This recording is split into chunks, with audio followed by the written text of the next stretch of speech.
মানুষের সাথে, তৃণমূল মানুষের পাশে এগিয়ে যাওয়ার ৩৮ বছর পূর্ণ হল। আজকের এই শুভ দিনের শুভক্ষণে সবাইকে জানাই প্রাণ ঢালা অভিনন্দন। বিশেষভাবে আমরা আজকে অভিনন্দন জানাই সেই সব মানুষদের যারা প্রতিনিয়ত জীবনযুদ্ধে বিজয়ী হচ্ছেন, বিজয়ী হওয়ার চেষ্টা অব্যাহত রেখেছেন।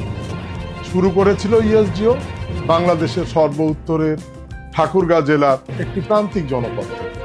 আজ এই ৩৮ বছরের অভিযাত্রায় ছড়িয়ে পড়েছে পুরো দেশের ৫৬টি জেলা, এবং এই ছড়িয়ে পড়ার মধ্যে রয়েছে অসংখ্য মানুষের যে জীবন যুদ্ধে জয়ী হওয়ার যে প্রচেষ্টা, যে গল্পগুলো, সেটি আমাদেরকে আরো বেশি অনুপ্রাণিত করেছে।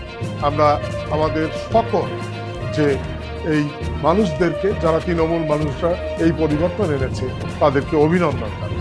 আমাদের গভীর কৃতজ্ঞতা আমাদের সকল উন্নয়ন সহযোগীবৃন্দকে, বাংলাদেশ সরকারের বিভিন্ন দপ্তর ও বিভাগকে অব্যাহত সহায়তা এবং সমর্থন।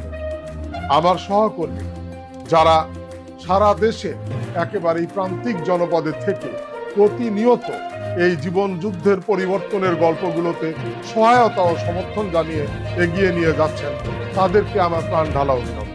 আমাদের আগামী দিনগুলো আরো বেশি আমাদের মানুষদের জন্য নিরাপদ এবং পারস্পরিক ভেদাভেদমুক্ত বাংলাদেশ বিনির্মাণের যে অভিযাত্রা, সেটি আরো শক্তিশালী হবে। সবাইকে ইএসডিওর ৩৮তম প্রতিষ্ঠা বার্ষিকী প্রাণ ঢালা।